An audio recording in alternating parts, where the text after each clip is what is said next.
Pemirsa, Anda kembali menyaksikan Apa Kabar Indonesia Malam. Kita masih lanjutkan perbincangan mengenai TikTok Cash ini. Nah, langsung saja kita akan bertanya kepada Pak Dedi Permadi yang juga merupakan juru bicara Kementerian Kominfo. Pak Dedi, apakah hari ini kemudian kami hanya ingin memastikan bahwa TikTok Cash ini sudah resmi diblokir, Pak? Baik, setelah menerima surat resmi permohonan dari Otoritas Jasa Keuangan tertanggal 10 Februari 2021 atau kemarin, Kominfo langsung melakukan pemutusan akses atau blokir terhadap tiktokicash.com. Nah, ini artinya kita sudah secara resmi melakukan pemblokiran terhadap platform ini. Baik Pak Dedi, karena memang sempat tadi kami mendapatkan informasi pada sekitar petang tadi pukul 5:30, sekitar pukul segitu, ada yang mencoba mengklik TikTok Cash, masih ada yang bisa tersambung dengan situs tersebut. Tapi terlepas dari itu, apa sebenarnya dasar dari Kominfo untuk melakukan pemblokiran terhadap ini, Pak? Baik, sebetulnya ada dua dasar utama yang membuat Kominfo bergerak cepat untuk melakukan pemblokiran ini. Yang pertama adalah Kominfo memang memiliki mandat sesuai dengan Undang-Undang ITE, sesuai dengan PP 71 2019 maupun sesuai dengan Permen Kominfo nomor 5 tahun 2020 untuk melakukan pemutusan akses jika ada konten negatif atau muatan atau aktivitas yang melanggar perundangan yang berlaku. Nah, ini kita menengarai ada satu aktivitas, yaitu penghimpunan dana masyarakat dan pengelolaan investasi tanpa izin atau tidak resmi. Nah, dengan demikian, maka Kominfo memiliki pijakan yang cukup kuat untuk segera melakukan blokir. Yang kedua adalah tentu permohonan resmi dari otoritas terkait yang membidangi persoalan investasi dan penghimpunan dana masyarakat. Dalam hal ini Otoritas Jasa Keuangan. Seperti kami sudah sebutkan tadi bahwa OJK telah melayangkan surat resmi kepada kami kemarin dan itu juga menjadi dasar yang menguatkan Kominfo untuk melakukan pemblokiran. Pak Dedi, apakah TikTok Cash ini terafiliasi dengan TikTok? Kami ingin memastikan sekali lagi mengenai hal ini. Kami sudah melakukan klarifikasi kepada pengelola TikTok Indonesia dan TikTok Cash tidak memiliki afiliasi apapun dengan TikTok Indonesia. Baik, tapi mungkin bisa mendapatkan informasi Pak, dari mana sebenarnya asal dari pembuat program ini ataupun situs TikTok Cash ini? Kami sedang melakukan investigasi secara lebih mendalam dari mana sumber atau siapa developer dari TikTok Cash ini. Yang pasti sejauh ini sampai sore tadi kami menemukan ada 3 akun yang serupa yang kemungkinan atau diduga merujuk pada satu pihak pengembang. 3 entitas itu adalah tiktokicash.com, tiktokcash.com, dan likecash.com. Baik. Kami juga akan langsung kembali lagi tersambung dengan Mbak Indah. Mbak Indah sudah bisa mendengar suara saya? Halo, selamat malam. Selamat malam, baik. Sekarang sudah lebih clear, lebih jelas. Saya tadi saja tidak bisa mendengar jelas cerita dari Mbak Indah. Mbak Indah, saya pastikan lagi tadi informasi yang sudah Mbak Indah berikan. Jadi Mbak Indah sudah bergabung selama 1 minggu dan baru mencairkan dana selama sekali, begitu ya Mbak? Baru bergabung 1 minggu, tapi udah 1 kali penarikan. Baik, dan itu 2 hari yang lalu. Kenapa Mbak? Maaf? Baru 2 hari yang lalu melakukan penarikan. Baru 2 hari yang lalu penarikan, ya. Begitu. Berapa yang Mbak bayarkan, paket apa yang Mbak ambil, dan berapa yang Mbak dapat? Yang saya bayarkan itu sebesar 499.000. Kemudian yang sudah saya tarik itu 365.000. Mbak Indah, ya, Mbak Indah sebenarnya apa sih yang dihitung? Bagaimana cara penghitungan uangnya sih? Jadi kan kita tahu bahwa TikTok Cash ini ada beberapa keanggotaan ya. Nah yang saya pakai itu kan karyawan. Karyawan itu, jadi masing-masing keanggotaan itu memiliki tugas. Nah kalau untuk karyawan sendiri itu tugasnya 4 kali dalam 1 hari.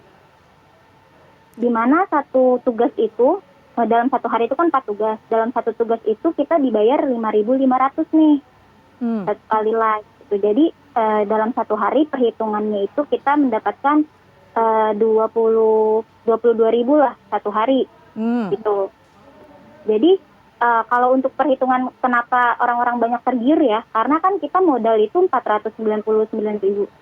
Nah, dalam satu bulan itu kita sudah mendapatkan 620.000, yang 660.000, pokoknya sekitar segitu, yang notabene kita namanya udah balik modal dalam satu bulan. Iya. Jadi banyak orang tergiur karena kayak gitu. Uangnya langsung ditransfer ke rekening Mbak Indah? Iya, langsung ditransfer. Baik. 1 kali 24 jam. Sesuai dengan jumlah tugas yang dilakukan tadi ya? Iya. Iya. Mbak Indah sebenarnya pertama kali ini mendapat informasi mengenai TikTok Cash ini dari mana? Atau mungkin ada teman yang ajak? Ya, saya sendiri dapat informasi ini dari story IG teman saya. Karena di situ dia sedang melakukan penarikan kan. Jadi ya karena teman sendiri juga, jadi kayak menarik gitu. Temannya Mbak Indah juga mendapatkan keuntungan besar dengan mengikuti TikTok Cash ini? Seharusnya kalau berjalan sih mungkin ya. Tapi karena udah diblokir jadinya ya uang saya belum kembali semua untuk modal awal. Baik, Mbak Indah gimana reaksinya mendengarkan bahwa TikTok Cash ini ternyata sudah diblokir? Kaget sih pasti, cuman maksudnya gini, waktu saya daftar itu saya ya udah pasti memikirkan konsekuensinya ya. Tapi saya nggak nyangka aja secepat ini gitu loh, diblokirnya. Baik, Pak Tongam, ini kalau kita dengarkan dari beberapa kesaksian termasuk juga yang ada di media massa, kalau sekarang malam ini kita langsung mendengarkan dari Mbak Indah, ini sebenarnya banyak yang mendapat keuntungan dari TikTok Cash ini. Pak Tongam, mungkin bisa berikan pendapat mengenai hal ini dan juga ada uang yang mengendap di sana yang belum bisa ditarik oleh para pengguna ini yang sudah melakukan tugasnya dengan diblokirnya situs TikTok Cash ini bagaimana Pak? Adakah memang upaya untuk bisa mengembalikan uang tersebut? Ya, kami menduga bahwa para member ini bisa masuk ke TikTok Cash dengan alasan paling tidak 3 hal. Yang pertama tadi iming-iming imbal hasil yang sangat tinggi dengan hanya 499.000 dalam satu bulan sudah mendapat 660.000 tadi. Jadi ini sangat menggiurkan tentunya. Yang kedua, TikTok Cash ini para member itu menganggap bahwa TikTok Cash ini berafiliasi dengan TikTok tentunya karena nama besar TikTok diambil di situ sehingga masyarakat yang ikut ini yakin bahwa TikTok Cash ini akan lama berlakunya sehingga mereka mengikuti. Yang ketiga tadi adanya testimoni dari rekan-rekan yang duluan sudah mendapatkan keuntungan walaupun mungkin testimoninya adalah untuk memancing atau mengajak orang lain di mana keuntungan yang diperoleh oleh para pengajak ini akan lebih besar kembali. Jadi ini yang membuat masyarakat kita bisa masuk ke TikTok Cash ini. Nah, upaya-upaya yang kami lakukan bahwa dengan diblokir oleh Kominfo bahwa kegiatan ini tentu kami harapkan berhenti dan tidak ada kegiatan-kegiatan penghimpunan dana lagi. Nah, memang sangat berisiko bahwa rekan-rekan member yang sudah membeli paket keanggotaan itu menjadi tertahan. Kegiatan-kegiatan seperti ini memang akan sangat merugikan mereka dan tidak pernah ada kembali uang yang masuk ke investasi ilegal. Pengalaman kita di Koperasi Pandawa contohnya yang memberikan bunga 10% per bulan itu sangat tidak mungkin ada kembali sampai 10% pun tidak kembali.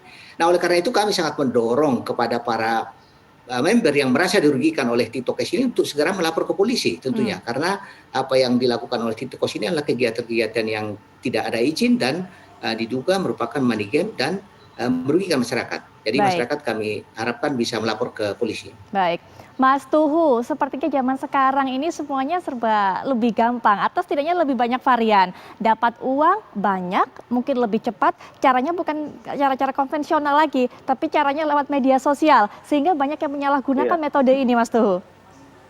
Iya, ini sebenarnya masalahnya ada di interaksi ya. Jadi sebenarnya kan bentuk ponzi seperti ini sebenarnya banyak di yang media konvensional itu juga sangat banyak. Cuma sekarang tiba-tiba berubah bentuk di dalam bentuk online dan tadi ya, jadi karena masyarakat juga melihat bahwa ini kayaknya gampang gitu kan, wah mudah dilakukan, dapat penghasilan, apalagi dalam keadaan pandemi kayak begini, sebenarnya kan banyak sekali bentuk-bentuk penipuan via online yang banyak dilakukan gitu.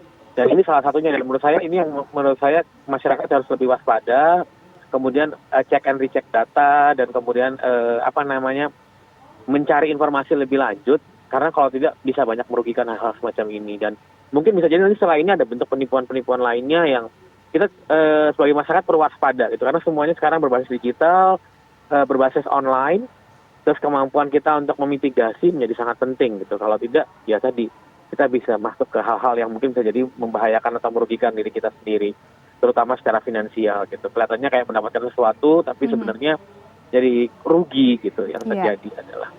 Baik, atau kadang-kadang manis di awal, Mas Betul, tuh pahitnya baru kerasa betul. belakangan begitu. Mas tuh nanti kita akan Betul, lanjutkan benar sekali. perbincangan kita, termasuk juga dengan para narasumber lainnya. Tapi Mbak Indah, terima kasih sudah menyempatkan waktunya untuk berbagi cerita langsung dengan kami. Dan tentunya nanti kita akan tunggu kabar berikutnya, karena banyak juga ini para pengguna TikTokers yang seperti Mbak Indah sudah beli paket, harusnya menerima lebih banyak lagi karena tugas sudah diselesaikan, tapi karena diblokir juga masih ada hak yang menggantung. Nanti kita akan tunggu kabar berikutnya. Sekali lagi terima kasih Mbak Indah. Pemirsa, kami akan jeda sejenak, tapi kami akan segera kembali saat lagi.